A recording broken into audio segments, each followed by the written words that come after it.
Selamat malam para netizen dimanapun kita berada, salam inspirasi bagi kita semua. Menarik begitu kan ya, kenapa setelah anaknya Pak Jokowi ya, terus kemudian menantunya Jokowi, dan sekarang menantunya Jokowi lagi begitu kan ya, digadang-gadang masuk radar Gerindra untuk diusung jadi bupati. Nah, ya dari anak menantu.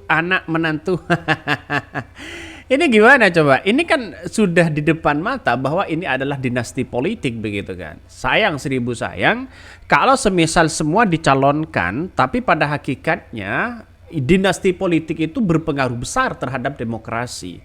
Jadi artinya apa? Artinya masyarakat menganggap bahwa fenomena seperti ini tidak boleh dipaksakan untuk maju ya, apapun di situ begitu. Karena begitu banyak ya, ada menantunya Pak Jokowi, anaknya Pak Jokowi dua padahal ya, Kaisang dengan Gibran yang sudah di politik begitu kan. Apalagi nuansa sekarang ini banyak lagi orang yang tidak percaya satu sisi begitu kan. Dinasti politik itu akan menjadi dampak negatif yang sangat luar biasa di masyarakat.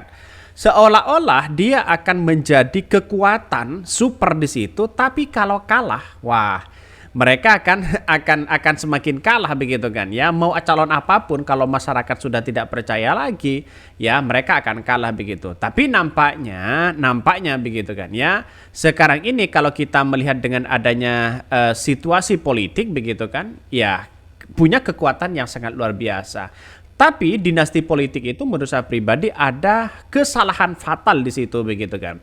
Ya bisa saja orang mengatakan bahwa inilah keluarga si Pak Lurah. Ada apa begitu kan? Ya maju anaknya, maju menantunya di situ begitu kan. Ya bisa saja nanti akan dipersiapkan anak-anaknya dan sebagainya. Itu justru memperburuk suasana demokrasi kita. Kalau toh pada akhirnya punya kekuatan ya sekarang ini, tapi jangan dipaksakan. Suatu saat nanti mereka akan kalah begitu kan. Ya walaupun ada paman di MK dan sebagainya begitu. Artinya apa? Artinya masyarakat hari ini ya benar-benar kita lihat dan melihat bagaimana nuansa politik seperti ini. Kalau mau dimajukan ya menjadi wali kota apa dan sebagainya, saya kira sekarang ini masyarakat tidak bodoh ya untuk melihat masa depan, walaupun mereka sudah punya kekuatan bansos dan sebagainya kan, orang biasanya berspekulasi seperti itu begitu. Tapi nampaknya bagi kami sah saja secara demokrasi ya. Dinasti politik itu sangat berpengaruh besar terhadap terhadap nuansa seperti yang dilakukan sekarang ini, karena nampaknya adalah kok begitu ngotot begitu kan untuk menciptakan dinasti politik. Jangan-jangan anaknya lagi begitu kan ya, yang perempuan akan masuk ke politik juga begitu. Semuanya ya serba anaknya Pak Jokowi. Dinasti politik bagaimana? Jelas mereka di depan mata begitu kan. Dinasti politik itu ya seperti itu begitu ya, maka secara demokrasi sah-sah aja mau maju silahkan ya, tapi terserah begitu kan, kita masyarakat apakah mau memilih atau tidak begitu.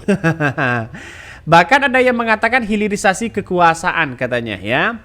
Inilah zaman KKN dipertontonkan secara keterbukaan. Ini komentar dari Muhammad Hidayat.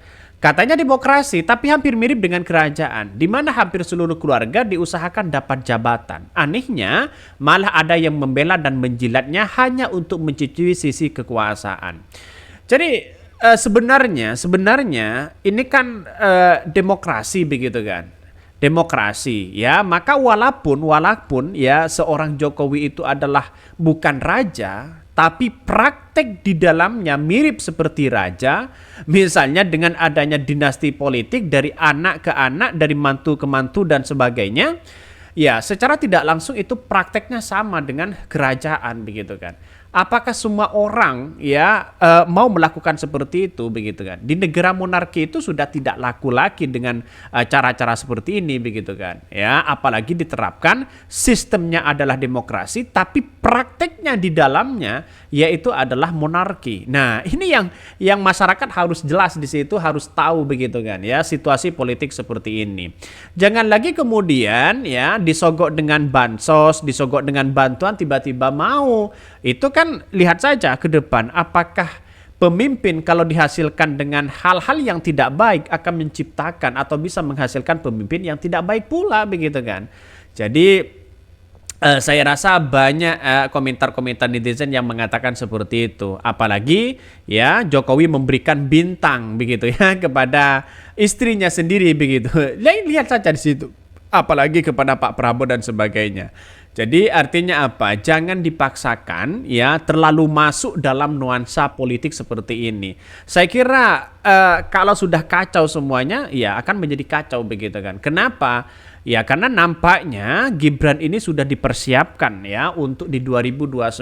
Bagaimana mereka punya kekuatan sebenarnya.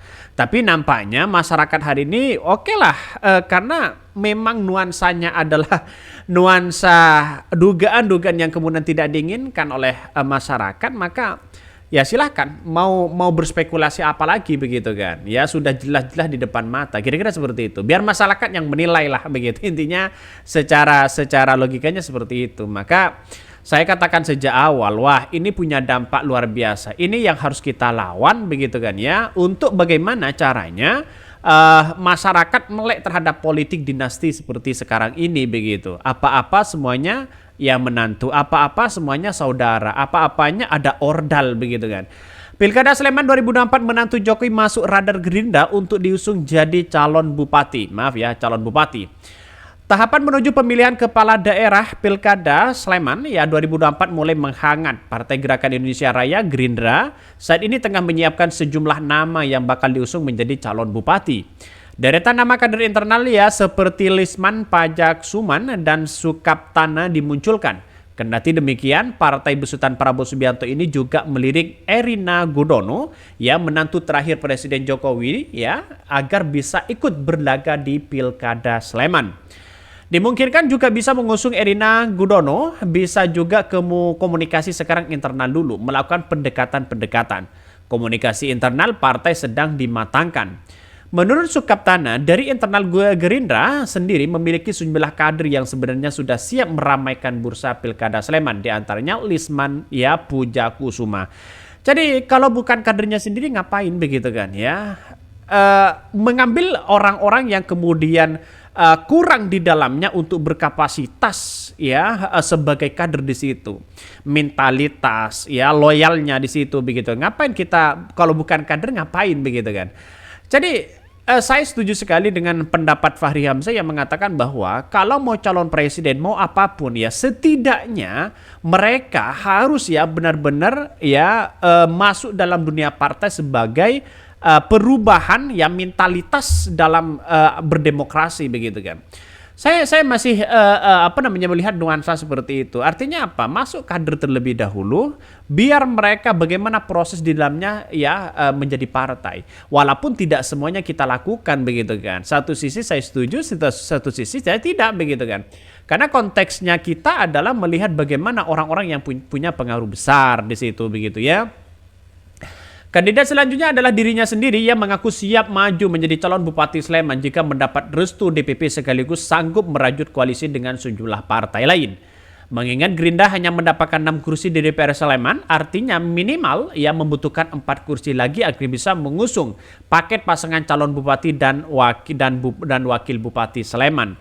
Saya sendiri siap kalau memang ada kecocokan dengan yang lain dan saya juga yang menunggu perintah dari DPP, kata Sukaptono. Sementara itu, Sekretaris DPP PAN Sleman Anoki Zesmi Purnomo menyampaikan untuk gelaran Pilkada Sleman partainya sudah memiliki calon prioritas yang bakal diusung yaitu Kustini Sri Purnomo, istri mantan Bupati Sri Purnomo.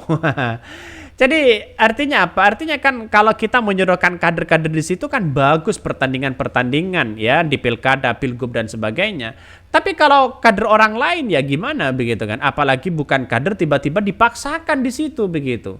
Jadi untuk menjadi orang yang berkuasa sebenarnya tidak perlu dengan adanya seperti itu. Cukuplah masyarakat yang bisa menilai begitu kan. Ya apa-apa menantunya Jokowi, semuanya kan keluarganya Jokowi masuk dalam dunia politik.